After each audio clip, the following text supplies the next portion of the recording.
혹시 여러분 살아가시면서 잃어버린 것을 찾아보신 적이 있습니까?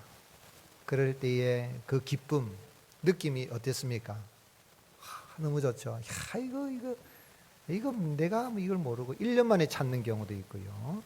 이게 여기 있었나 그러고 그렇게 찾았을 때 기쁨은 너무너무 기뻐가지고 막 자랑하고 싶죠. 특별히 나이 드신 분들은 노래를 부르는데 보니까 지나간 청춘을 돌려달라고 노래를 청춘을 돌려다오 하면서 노래를 불러요. 청춘을 돌려다오 젊음을 다오 흐르는 내 인생의 애원이란다. 못다한 그 사랑도 태산 같은데 가는 세월 참을 수는 없지 않느냐. 청춘아 내 청춘아 어딜 갔느냐. 청춘을 돌려다오. 젊은 사람들은 젊은 날을 재미있게 즐겁게 감사하며 청춘을 잘 살아야 되겠고, 나이 드신 분들도 그런 날이 있다는 걸 생각하고 너무 아쉬워하지는 마시고요. 참으로 지나간 세월 돌아보면 청춘이 손살같이 지나갔다는 생각이 들겠지요. 그런데 청춘을 다시 찾을 수가 있습니까? 그렇습니까? 그런데 잃어버린 건강도 찾고 청춘도 찾을 수 있다는 이야기가 있습니다. 하버드 대학, 호주, 뉴사우스 웨일스 대학의 과학자들이 공동으로 연구를 해서 인간 수명을 연구하는 그 연장하는 연구를 한 큰 성과를 이렇게 논문에 게재를 했는데, 이 연구팀에 의하면 인간의 수명을 150세까지 늘릴 수가 있고 50이 된 사람은 50% 이렇게 디스카운트해서 25세로 살아갈 수 있는 그런 일이 일어난다 그래요. 이게 해춘약이 나온답니다. 그 해춘약 나올 때까지 오래오래 사시기 바랍니다. 그런데 연구팀장인 싱클레어 박사의 말로는 NMN이라는 이 불리는 기술을 통해서 손상된 장기를 이렇게 살리고 마비 상태에 있는 환자를 소생시키는 그런 이 약이 나올 수가 시판이 될 수가 있는데, 이 약이 얼마나 싼지 하루 차 한 잔 값으로 세포 기능이 회복이 되고 150세까지 살 수 있다고, 수명이 늘어날 수 있다라고 그렇게 말합니다. 참 놀라운 일이죠. 이 과학 또 의료기술 이런 것들이 생명, 과학 이렇게 얼마나 계속 발전하고 있는가 하는 걸 알 수 있는데, 참 그렇다 할지라도 영원히 살 수는 없잖아요, 그죠? 그래도 회복이 됐으면 좋겠죠, 그죠? 예. 뭐 차 한 잔, 커피 한 잔 값으로 이렇게 매일매일 마시면 회복이 된다니까. 그 잃어버린 청춘을 찾으시면 참 좋을 것 같아요. 그러나 우리가 이 땅에 살아갈 때에 참 언젠간 우리도 죽게 되는데, 과연 모든 것이 끝난 것 같아, 더 이상 희망이 없다, 안 되는 것 같아, 이런 상황에도 낙심하지 않고 심지어는 잃어버린 것을 되찾고 상실감이 없이 기쁨과 감사가 넘치는 행복한 삶을 살아갈 수 있는 길이 뭘까요? 다니엘은 아하수의 아들 다리오가 갈대 왕으로 세움을 받던 해 주전 538년경으로 추정이 되는데요. 그때 선지자 예레미야를 통해서 하나님이 하신 그 책을 읽는 가운데에 이제 하나님이 우리를 바벨론으로 이스라엘 백성들을 다시 돌아가게 하실 때가 다가왔다는 걸 알고 하나님 앞에 기도한 내용이 오늘 읽은 다니엘 9장의 이야기입니다. 그런데 여기에서 우리가 생각해 볼 수 있는 것은, 왜 하나님은 그의 택한 백성들을 바벨론에 몇 년 동안 포로 생활 보냈지요? 70년입니다. 여러분 70년이면 3세대인데 7년도 아니고 70년 동안 그렇게 포로 생활을 보내게 하시고, 또 성전을 하나님이 다 깨뜨려 불태워 버렸습니다. 성전의 가치가 엄청납니다. 제가 들은 바로는 적어도 한 몇백조 원이 될 정도로 그런 성전인데 하나님이 다 태워버리시게 하시고, 왜 그렇게 하셨을까요? 또 모든 것이 끝난 겁니다. 3세대 70년이라고 하면 이제 끝난 거죠. 망각의 세월 정도가 아닙니다. 50년 만에 헤어졌다가 만났는데 이름이 기억이 안 나가지고, 이산 가족이 만났는데 이름이 기억이 안 나가지고 50년 동안 한 번도 불러보지 못한 이름이 기억이 안 나요. 그런 모습들을 보는데 참 모든 게 끝났죠. 70년이면 더 이상 회복이 불능한 이런 때인데, 이런 상황에서도 정말 낙심하지 않고 잃어버린 것을, 상실했던 것을 내가 다시 찾고, 상실감이 아니라 기쁨과 감격이 넘치는 그런 행복한 삶을 살아갈 수 있는 것을 오늘 본문을 통해서 우리가 어떻게 깨달아 알 수가 있겠습니까? 여호와 하나님께서 그의 택한 백성을 바벨론에 70년 포로 생활에 던져버리시고 성전을 다 불태워 버리신 것은 그의 택한 백성들을 영원히 버리신 것이 아니라는 겁니다. 하나님은 택한 백성들은 반드시 긍휼히 계시고 반드시 하나님의 때가 되면 회복시켜 주시는 은혜를 베풀어 주시는 하나님이신 것을 깨달아 알기 위함인 것입니다. 그래서 여호와 하나님은 상실감 속에 살아가는 그의 백성들을 반드시 긍휼히 계시고 회복의 은혜를 베풀어 주시는 하나님이십니다. 그래서 다니엘은 이 예레미야 선지자가 하셨던 그 언약의 책을 읽으면서 그가 이제 곧 하나님이 우리를 바벨론 포로 생활 끝나게 하시고 돌아가게 하실 것이다. 지금 주전 이 538년경이니까 주전 605년에 그가 바벨론에서 포로로 1차 포로에 잡혀왔거든요. 지금 한 68년, 포로 생활 68년이 지나가는 그 시점이라고 할 수가 있습니다. 그의 나이가 한 80대가 된 것으로 70대 후반 내지 80대가 된 그러한 시점이라 할 수 있습니다. 그런데 이제 하나님께서 회복시키실 그 시점이 다다랐다는 깨달아 알고 그가 하나님 앞에 기도하는데 오늘 말씀해 보니까 무엇에 근거해서 기도했습니까? 18절 나의 하나님이여 귀를 기울여 들으시며 눈을 떠서 우리의 황폐한 상황과 주의 이름으로 일컫는 성을 보옵소서. 다 끝났다는 거죠. 우리가 주 앞에 강과 없는 것은 우리의 공의를 의지하여 하는 것이 아니요 주의 무엇을 의지한다 그랬습니까? 큰 긍휼을 의지함이니이다. 하나님은 크게 긍휼히 계시는 그의 백성들은 매는 때리실지라도 영원히 버리지 않으시고 큰 긍휼을 베푸시는 하나님이시라는 걸 알고 하나님 우리의 상황을 한번 보십시오. 성전도 다 불타 끝났지만 주님 말씀하지 않았습니까? 큰 긍휼을 베풀어 주시옵소서. 우리가 하나님의 계명을 어기고 우상을 섬기고 그 죄로 인하여 비록 바벨론의 포로 생활로 잡혀왔지만은 영원히 하나님이 버리신 것이 아니라 주의 선지자 예레미야를 통해서 하신 말씀 그대로 우리를 불쌍히 여겨주시고 회복시켜 주시옵소서. 그렇게 기도를 하였던 것입니다. 다니엘은 2절 말씀에 읽지 않았습니다마는 9장 2절에 그 통치원년에 나 다니엘이 책을 통해 여호와께서 말씀으로 선지자 예레미야에게 알려주신 그 연수를 깨달았느니 곧 예루살렘의 황폐함이 70년 만에 그치리라 하신 것이니라. 그 예레미야 25장 12절 13절을 읽은 것으로 추정하는데요.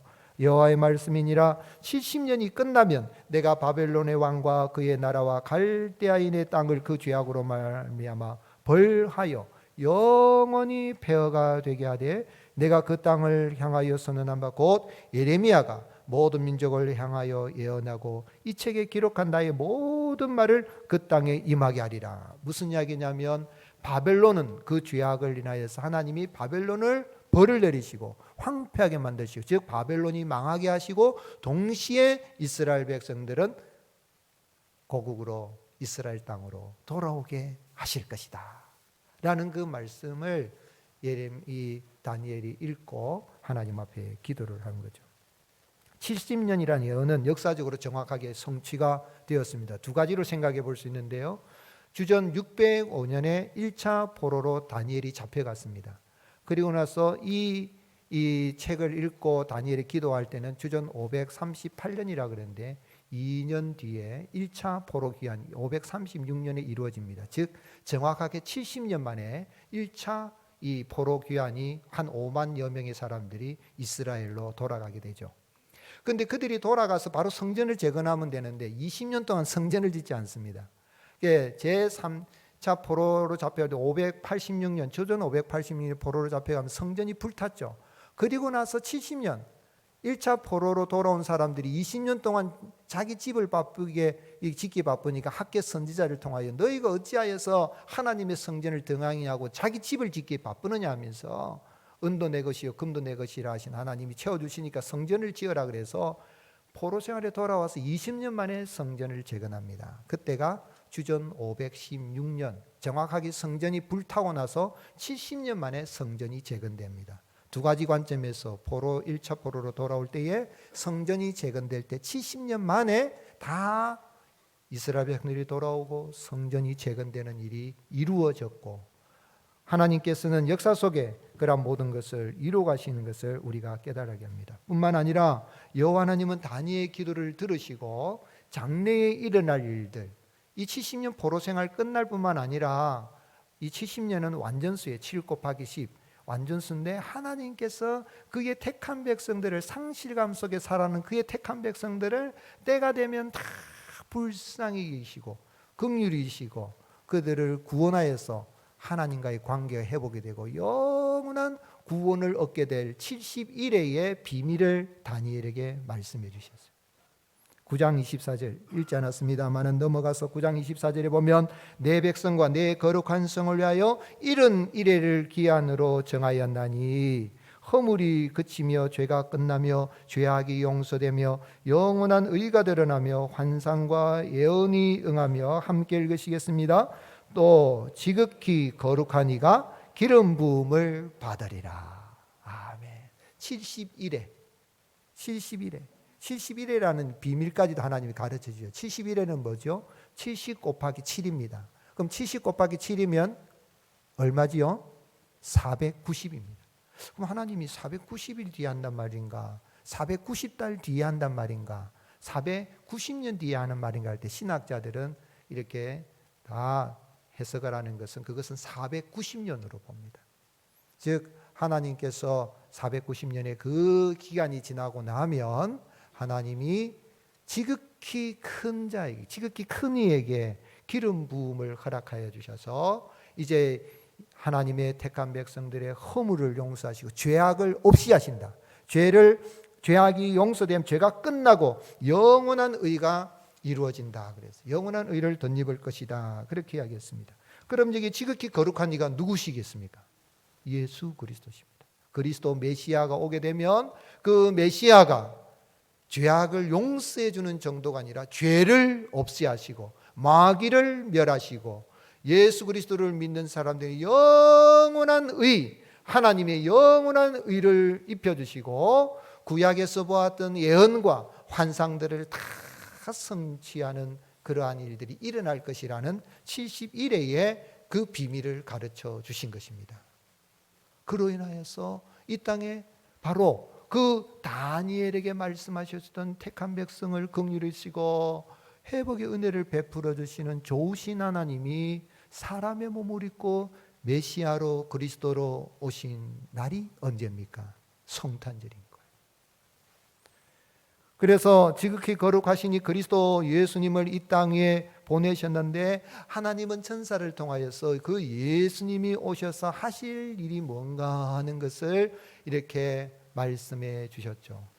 요셉에게 뭐라고 했습니까? 아들을 낳으리니 이름을 예수라 하라. 마태복음 1장 21절에 이는 그가 자기 백성을 그들의 어디에서요? 죄에서 구원할 자이심이라 하니라. 지극히 크시니 예수 그리스도께서 오셔서 왕으로, 제사장으로, 선지자로, 그리스도 메시아로 오셔서 그를 믿는 사람들은, 택한 백성들을 긍휼히 여김을 받고 완전히 회복이 되는, 죄 용서 안 받고 정도가 아니라 죄가 없어져 버리고 하나님과의 관계가 회복이 되는 구원을 얻게 될 것을 말씀하신 것입니다. 그래서 바울은 에베소서 2장 14절에 그는 우리의 화평이신지라 둘로 하나를 만드사 원수된 것고 중간에 막힌 무엇을 하셨다 그랬습니까? 담을 자기 육체로 하셨다. 예수님이 오셔서 십자가에서 피 흘려 죽으심으로 말미암아 죄값을 다 지불했기 때문에 누구든지 긍휼에 풍성하신 그 예수 그리스도의 대속의 은혜를 입는 사람은 하나님과의 관계가 회복이 되는 겁니다. 그를 위해서 이 땅에 예수님이 오신 날이 바로 성탄이죠. 성탄절이죠. 그 주님의 은혜가 임하면요, 오늘 여러분 우리가 하나님의 그 은혜를 임하면 해춘약을 먹어가지고 150세 사는 정도가 아니라 영원히 살게 되고 영원한 천국에 살게 되는 구원을 얻게 되는 것입니다. 우리 주님 앞에 찾아온 사람 가운데 고침받지 못한 사람이 없습니다. 마음의 심령의 문제든 정신적인 문제든 귀신에 들린 문제든 육체의 질병이든 죽음의 문제든 우리 주님은 다 해결하여 주시고 고쳐주셨는데, 그것은 우리 주님이 하나님께서 이스라엘 백성들을 긍휼히 계신 것처럼 우리를 불쌍히 계셔서 우리를 고쳐주시고 치료해 주시고 영생을 얻게 하여 주신 것입니다. 그래서 마태복음 14장 14절에 예수께서 나오사 큰 무리를 보시고 어떻게 여기셨다고요? 불쌍히 여기사 그 중에 있는 병자를 고쳐주시니라. 아멘. 병자만 고쳐주신 거 아니에요. 병을 정도 고치는, 영원히 병도 없고 아픈 것도 없고 곡하는 것도 없고 사망도 없는 애통도 없는 영원한 천국에 이르게 하여 주신 은혜를 베풀어 주신 것입니다. 그러므로 긍휼에 풍성하신 하나님의 은혜가 임하면 잃어버린 것을 다시 찾게 되는, 찾은 바 되고 상실감이 없이 영원한 기쁨 속에서 감격하며 살아가게 되는 것입니다. 또한 긍휼에 풍성하신 그 하나님의 은혜로 예수님을 구주로 영접하면 하나님과 나와의 관계가 회복이 됩니다. 뿐만 아니라 사랑과의 관계도 회복이 되는데 부부의 관계가 회복이 됩니다. 혹시 예배당에 오실 때 부부싸움 하신 분 없죠? 근데 여러분, 그랬다면 빨리 회개해야 돼요. 타락했을 때 인간이 먼저 부부관계가 깨졌잖아요. 아담이 남편에게 책임 전가하고 얼마나 원망스럽겠어요. 그런데 다 예수님 믿고 나면 아니다, 내 탓이다, 내 탓이다. 누구 탓이다? 그렇게 바뀌는 거예요. 그러니까 관계가 회복이 되고 부모 자식 간의 관계 회복이 되고 형제 간의 관계 회복이 되고 사람들 사이에 오해하고 시기하고 질투하고 미워하고 정죄하는 것들이 다 없어지게 되고 막힌 담이 흐려지게 되고 관계가 회복이 됩니다. 그게 구원이요, 성탄은 바로 우리 주님이 그러한 은혜를 베푸시기 위해서 이 땅에 오신 것입니다. 오늘 여러분, 그렇게 긍휼이신 주님의 그 은혜, 그 사랑을 인하여서 여러분 이 세상에 혹시 뭐 좀 잃어버렸다고, 돈 좀 잃었다고, 건강 좀 잃었다고, 뭐 지위를 좀 잃었다고, 명예를 잃었다고 낙심하지 마시고 상실감을 떨쳐버리고 영원한 구원의 즐거움 주신 그 주님의 은혜를 인해서 감격하고 기뻐하며 살아갈 수 있기를 예수님의 이름으로 축복합니다.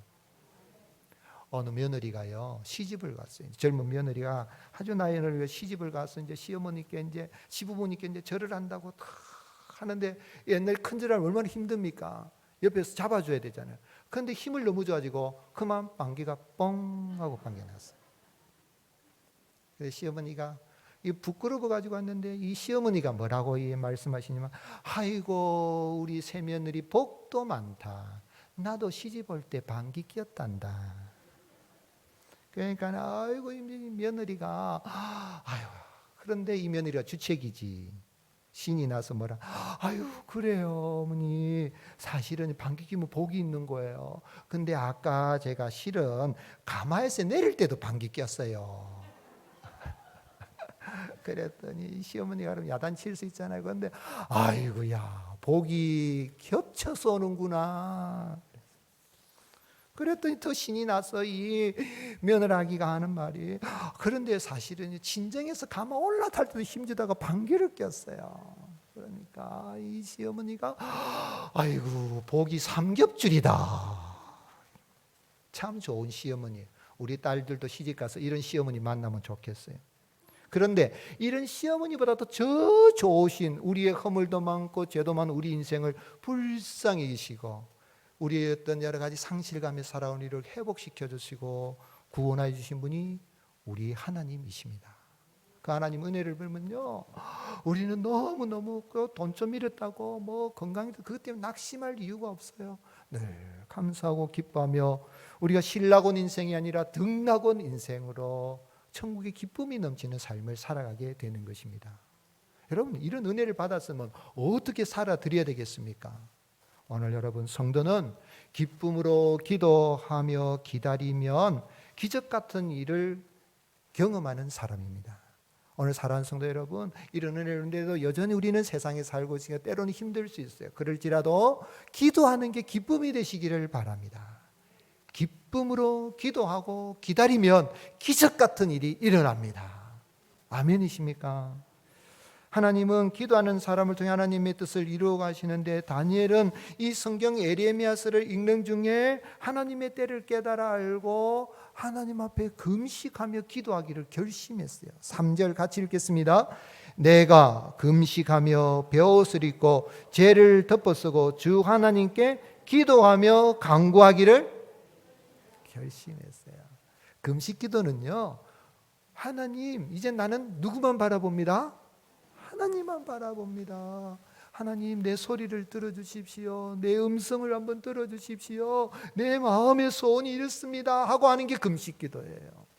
이 정목사도 사실은 모자이크 오기 전에 하나님의 인도하심을 구하면서 40일 아침을 금식하면서 40일 동안 다 금식하기는 못해도 하나님의 인도함을 구하고 그런 가운데 하나님이 인도해서 왔단 말이에요. 이런 금식이라는 건 참 중요해요. 금식하면서 기도하고 하나님을 바라보면 하나님은 반드시 크고 놀라운 일을 베풀어 주시는 것입니다. 그런데 다니엘은 금식하고 회개하는 마음으로 베옷을 입고 죄를 덮어쓰고 주 하나님께 기도하며 간구하기를 뭐 했다고요? 결심을 했어요. 여러분, 기도하기를 결심하기를 바랍니다. 작정하시기를 바랍니다. 왜요? 하나님은 이미 우리에게 큰 은혜를 주셨지만 계속해서 그 은혜를 누리며 나갈 수 있도록 작정하고 결심하고 기도하는 사람을 통해서 하나님의 뜻을 이루어 가시기 때문에 그렇습니다. 특별히 다니엘은 기도할 때에 하나님 앞에 뭐라고 기도했습니까? 16절에 주여 구하옵나니 주는 주의 공의를 따라 주의 분노를 주의 성 예루살렘 주의 거룩한 산에서 떠나게 하옵소서. 이는 우리의 죄와 우리 조상들의 죄악으로 말미암아 예루살렘과 주의 백성이 사함에 있는 자들에게 수치를 당한. 하나님, 우리가 지금 부끄럽습니다. 우리 택한 백성이잖아요. 내가 예수님 믿는 사람이잖아요. 그런 이야기예요. 교회가 지금 부끄럽습니다 할 때에 우리가 할 수 있는 거예요. 우리의 죄악을 용서해 주시고 우리의 죄와 우리 조상들의 죄악으로 말미암아 이런 수치가 임했습니다. 다니엘이 기도할 때에 나의 죄라고도 하지만은 우리 민족 공동체 죄를 놓고 하나님 앞에 기도한 거예요. 교회 공동체 죄를 놓고 하나님 앞에 기도한 거예요. 저 서울에서 이태원 사고련에서 그 젊은 아이들이 150년 아이들이 그런 어려움을 당한 걸, 그런 슬픔을 당한 걸 우리 크게 생각해야 돼요.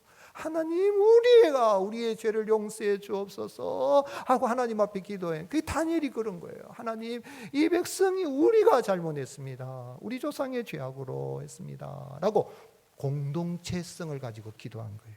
자신의 죄뿐만 아니라. 그리고 기도할 때 뭐라고 했습니까? 하나님의 때가 임박한 걸 알고 주여 주여 주여 하면서 부르짖고 기도한 거예요. 19절 같이 읽겠습니다. 주여 들으소서, 주여 용서하소서, 주여 귀를 기울이시고 행하소서, 지체하지 마옵소서. 나의 하나님이여 주 자신을 위하여 하시옵소서. 이는 주의 성과 주의 백성이 주의 이름으로 일컫는 바 됨이니이다. 다니엘은 하나님을 나의 하나님이라고 하면서 자신과 일대일의 관계 속에서 자기가 공동체에서 우리의 죄, 우리의 죄악을 따라 우리 조상들의 죄를 따라 회개하는 것 동시에 하나님은 누구 하나님이라고요? 나의 하나님. 나를 불쌍히 여기시고 나를 인격적으로 만나주시고 나를 긍휼히 여기시고 회복하여 주시는 하나님, 그 자신의 하나님으로 믿고 기도하면서 하나님 주여 들으시옵소서, 용서하시옵소서, 들으시고 속히 행하시옵소서, 그렇게 부르짖고 기도한 것입니다. 또한 다니엘은 기도할 때 주 자신을 위하여 하시옵소서, 즉 하나님의 영광을 위하여 하시옵소서. 우리의 기도를 들으시고 긍휼을 주시되 그 기도의 목적이 하나님의 영광입니다. 하나님의 이름을 위하여서 일을 하시옵소서, 그렇게 기도를 드렸어요. 그렇게 기도했을 때 하나님은 천사 가브리엘을 통하여 가브리엘이 빨리 날아왔어요. 다니엘 9장 21절에 보면은 곧 내가 기도할 때 이전에 환상 중에 본 그 사람이 가브리엘이 빨리 날아와서 이 다니엘에게 응답을 해주십니다. 다니엘 9장 23절 같이 읽겠습니다. 곧 네가 기도를 시작할 즈음에 명령이 내렸으므로 이제 내게 알리러 왔느니라. 너는 크게 은총을 입은 자라. 그런즉 너는 이 일을 생각하고 그 환상을 깨달을지니라. 아멘. 하나님께서요, 다 가브리엘이 빨리 날아와서 가브리엘을 통해서 뭐라고 말씀하셨냐면, 너가 기도를 시작할 즈음에 명령이 내렸다. 무슨 이야기입니까? 기도 시작이 곧 응답 시작이라는 거예요. 아멘이십니까? 한번 따라 하시겠습니다. 기도 시작이 응답 시작입니다. 내가 기도하면 하나님은 벌써 내 시간표 다르게 하지만은 하나님이 이루시려고 일을 막 행하시는 하나님이셔요. 놀라운 일들을 오늘 여러분 다니엘은 이런 가운데서 하나님 앞에 이렇게 기도에 응답을 받았어요. 오늘 우리가 이 땅에서 기쁨으로 결심하고 기도하고 나아가기를 나가면 하나님은 은혜를 베풀어 주시고 주여 들으시옵소서, 주여 용서하시옵소서, 주여 들으시고 행하시옵소서라고 하면 하나님은 반드시 기적 같은 일들이 내가 상상한 것보다도 더 좋은 일들의 은혜를 베풀어 주십니다. 근데 어떤 분들은 주여 주여 주여 하는 걸 싫어하는 분이 있어요. 주여 삼창하는 저기 어느 뭐 순복음 8할까요? 뭐 그쪽에서 많은 거지. 고시는 주여 하는 게 하나님이 기가 먹었냐? 왜 소리를 지르냐? 천만의 말씀입니다. 천부당 만부당한 말씀이에요. 고려파가 시작하는 1952년 9월 11일 진주 성남교 시작할 때 통성으로 주여 부르짖고 회개하며 기도했던 것이 우리의 신앙의 유산이에요. 주여 3번이 아니라 1000번을 불러도 내 눈에는, 주의 이름을 1000번을 불러도 내 눈에는 눈물이 가득. 주여 삼창이라, 주의 천창을 하고 만창을 하고, 주여 들으시옵소서, 주여 용서하시옵소서, 주여 들으시고 행하시옵소서, 아버지 하고 부르고 기도하면요, 하나님은 그냥 계시지 않고 우리의 가는 길에 기적 같은 일들을 일으키셨고 계속 일으켜 주시는 분이십니다. 어떤 사람들은 주여 주여 하는 말을 마태복음 7장 21절 말씀을 잘못 이해해서 그래요. 나더러 주여 주여 하는 자마다 다 천국에 들어갈 것이 아니요 내 아버지의 뜻대로 하는 대로 들어가는 거다. 이렇게 주여 주여 하지 말란 말이 아닙니다. 마태복음 산상본 5장 6장 7장 결론이잖아요. 나에게 주인님 주인님 주여 했으면 종이 누구 말을 들어야 됩니까? 주인님의 말씀을 들어야 하는데 듣기는 들어놓고 행하지 않는다면 천국에 들어가지 못한다, 그런 이야기지 기도하지 말라는 그런 말씀이 아니에요. 잘못된 오해예요. 주여 2번이 아니라 3번 불러도 되고 1000번을 불러도 10,000번을 불러도 주여 하고 부르짖고 하고 나가면 하나님은 기쁨으로 기도하며 기다리는 자에게 기적 같은 일들이 일어나게 하시는 하나님이십니다. 우리 예수님이 전 공생의 전생애가 기도하는 생애였어요. 예수님은 하루에 첫 시간을 기도하며 보냈어요. 마가복음 1장 35절 새벽 아직도 밝기 전에 예수께서 일어나 한적한 곳으로 나가서 거기서 뭐 하셨다 그랬습니다? 기도하시다. 오늘 여러분 예수님을 믿어서 우리는 상실된 에덴 에동산 낙원을 회복하고 하나님의 회복하신 은혜로 구원을 받았습니다. 그리고 그 은혜로 받았다면 우리는 누구를 본받는 사람 되어야 되겠습니까? 예수님을 본받는 사람 되어야 돼요. 목사가 목회하는데 새벽 기도가 사실 쉽지 않거든요. 한 번도 안 빠지고 하려고 하면. 그러니 어느 목사님이 우스갯소리로 어떤 놈이 새벽 기도를 만들었나. 그런데 누가 만드셨어요? 예수님이 만드셨죠. 여러분 목사의 직무 첫 번째가 뭔지 압니까? 헌법책에 8가지 목사의 직무가 나오는데 첫 번째가 뭐냐면 교인을 위하여 기도하는 거예요. 첫 번째. 그 5가지가 예배입니다. 교인을 위하여 기도하고 성경을 봉독하고 설교를 하고 찬송을 지도하고 성례를 집행하고 성도들에게 복을 선포하는 축복하는 일이다. 5가지예요. 그 다음에 교육하고, 그 다음에가 신방하고, 그 다음에 행정하는, 장로와 협력하여서 행정하는 8가지 직무 중에 첫 번째가 뭐라고요? 교인을 위해서 기도하는 거예요. 근데 목사가 새벽에 나와서 기도하는, 언제 기도합니까? 목회라는 것도 기도하는 게 즐겁고 재미가 있어요. 아이고 힘들어하면 목회 못해요. 기도만, 목사만 그래요. 여러분, 우리가 하는 일에 있어서 내가 사업을 하든 공부를 하든 하루 첫 시간 하나님 앞에 주여 들으시옵소서, 주여 은혜를 베푸시옵소서, 들으시고 행하시옵소서 하면 내가 하는 거하고 다른 하나님이 직접적으로 개입하셔서 기적 같은 일들을 일어나게 하시는 것입니다.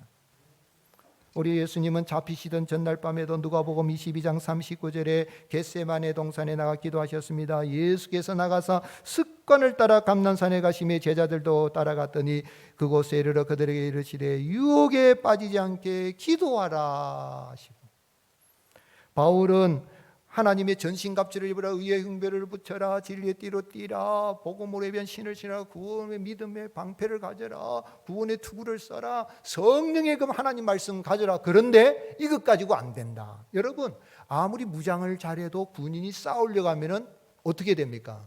잘 먹어야 돼요. 보급이 잘 받아야 돼요. 근데 그 보급이 안 되면은 싸울 수 없어요. 그 보급이 뭐냐면 하나님의 전신갑주를 이야기한 다음에 그 에베소서 6장 18절에 모든 기도와 간구를 하되 항상 어떻게 해요? 성령 안에서 기도하고 이를 위하여 깨어 구하기를 항상 힘쓰며 여러 성도를 위하여 구하라 그랬어요. 인천 상륙 작전을 할 때 왜 맥가드 장군이 이 인천 상륙 작전을 감행해서 북한에서 내려오는 보급로를 차단시켜버리고 지원군이 못 오도록 막아버린 거예요. 그게 차단이 되니까 빨치산으로 해가지고 빨갱이 됐다 그러잖아요. 보급로가 안 되니까 싸울 수가 없는 거예요. 군인도 싸우려고 하면 먹어야 싸우는 거예요. 왜 러시아하고 우크라이나 전쟁에서 더 강대국인 러시아가 우크라이나를 다 점령을 못하고 끙끙합니까? 보급로를 차단을 시켜버려요. 그러니까 러시아 군인들이 항복하고 못 싸우겠다 도망가고 하는 일들이 일어나니까 강대국이 참 부끄러운 일이죠. 전쟁을 하는데도 보급이 안 되면 안 되는 거예요. 그런데 하나님으로부터 보급받을 수 있는 그 보급로 길이 뭐냐면 기도입니다. 기도하면 하나님이 보급해 주실 뿐만 아니라 하나님이 기적 같은 일들을 이루시는 것입니다. 그래서 예수님의 제자 베드로 사도는 베드로는 4장 7절 같이 읽겠습니다. 만물의 마지막이 가까웠으니 그러므로 너희는 정신을 차리고 근신하여 기도하라. 여러분, 내 인생의 마지막이 자꾸 다가와요. 뿐만 아니라 우리는 말세 지 말에 살아가고 있는데 이럴 때일수록 우리가 세상의 흉한 소식이 들리고 이럴수록 더 정신을 차리고 근신하며 기도하고 나가면 기쁨으로, 내가 기도하는 게 기쁨이 돼서 나가면 하나님은 기다리고 있으면 하나님의 때에 기적 같은 일을 이루시는 것입니다. 바이런 자니스라는 세계적인 피아니스트가 있는데요, 이 사람 어려서 교통사고를 당해가지고 심한 신경통, 신경마비 증세가 있었어요. 피아노를 칠 수가 없어요.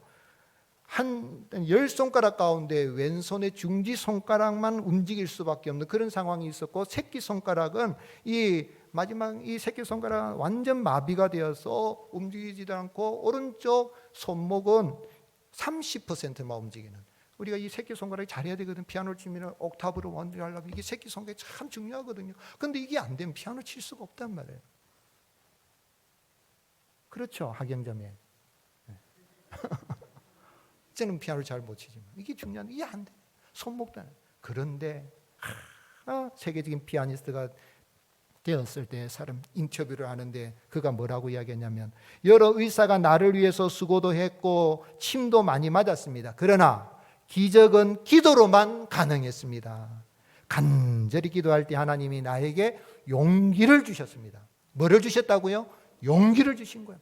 안 되고 교통사고는 어려움이 있지만 잃어버렸지만 상실감을 떨쳐버리고 하나님이 내게 할 수 있는 용기를 주시니까 내가 할 수 있었다는 거죠. 나에게는 많은 문제가 있었습니다. 그러나 그 문제가 나를 정복하지 못한 것은 내가 하나님을 향한 믿음이 있기 때문입니다. 뭐가 있기 때문이라고요? 믿음이 있습니다. 믿음이 있으니까 기도했고 기도하니까 기적 같은 일을 하나님이 베풀어 주신 거예요. 2022년 한 해 수많은 어려움들이 있었지만 기도로 이기게 하시고 오늘의 일하신 그 하나님 앞에 감사할 수 있기를 주님의 이름으로 축복합니다.